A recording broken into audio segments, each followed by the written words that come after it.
अस्सलाम वालेकुम students of third year. आपके साथ आज जो है वो मैंने आपको जूम पे बताया था जो काम, उसके बाद जो काम अब हमने करना था वो क्वेश्चन नंबर 12 है। उसकी जो स्टेटमेंट है उसमें वो कहता है कि एक लाइन आपने उसकी इक्वेशन फाइंड करनी है जो कि जेड एक्सिस को कट का इंटरसेक्ट कर रही है, ठीक है, और इस पॉइंट से पास कर रही है। 3, 4, 5 पॉइंट है। क्वेश्चन नंबर 12 की ये स्टेटमेंट है कि एक लाइन की इक्वेशन फाइंड करें जो कि इस पॉइंट 3, 4, 5 से पास कर रही है और जेड एक्सिस को इंटरसेक्ट कर रही है।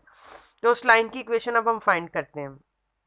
तो एल कोई भी रिक्वायर्ड लाइन है passing through the point this P और intersecting the Z axis at right angle, और राइट एंगल पे इंटरसेक्ट कर रही है, और जाहिर है कि जब वो इंटरसेक्ट करेगी तो वो एक पॉइंट भी देगी।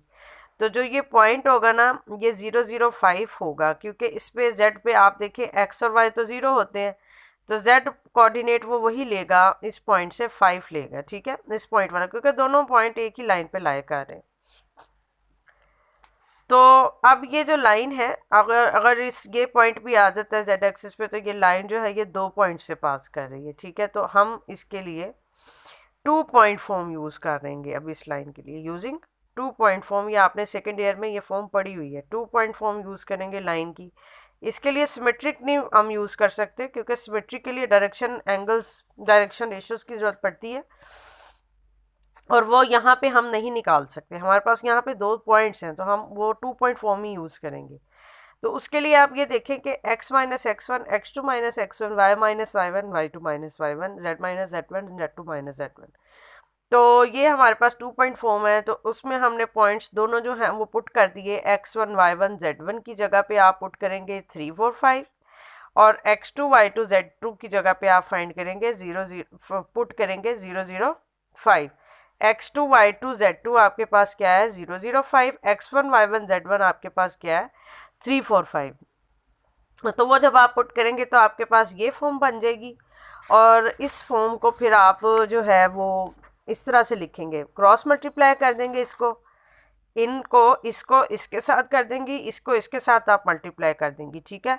और z-5 जो है वो 0 के इक्वल हो जाएगा, क्योंकि ये रेशो में है 0, तो ये प्रोपोर्शनल होगा इसके, तो ये 0 के इक्वल हो जाएगा। इसको क्रॉस मल्टीप्लाई करेंगी तो ये आपके पास आंसर आएगा।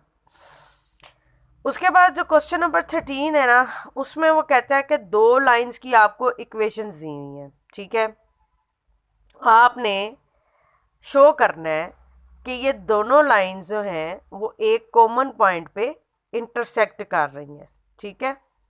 और उस कॉमन पॉइंट के, ये दोनों लाइनें कॉमन पॉइंट पे इंटरसेक्ट कर रही हैं, और उस पॉइंट के आपने कोऑर्डिनेट्स भी फाइंड करने हैं।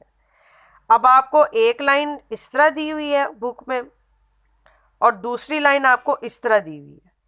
तो ये इस लाइन को आपने लिख के अल्फ़ा कह देना है। दूसरी लाइन को आपने सपोज करना है क्यू के इक्वल, क्यू के इक्वल सपोज किया, x+1 2 क्यू के इक्वल आ गया। इसको फिर आप क्रॉस मल्टीप्लाई करेंगे, y-2 2 क्यू, z-5 -3 क्यू। तो उसके बाद आपने इसको जो है वो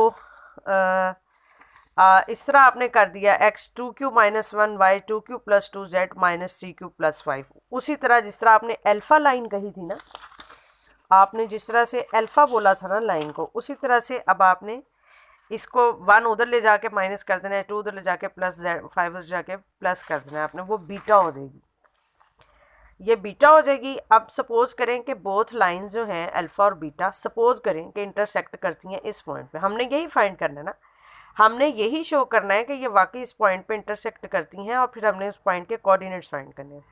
सपोज किया कि लाइंस अल्फ़ा और बीटा इंटरसेक्ट करती हैं इस पॉइंट पे, तो ये पॉइंट इन दोनों लाइनों पे लाई करेगा, और ये इन दोनों को फिर सेटिस्फाई भी करेगा।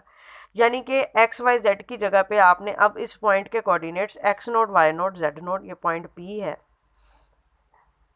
इसके कोऑर्डिनेट्स आपने पुट कर देने हैं, ठीक है। ये आपके पास लाइंस आ जाएंगी 1 और 2।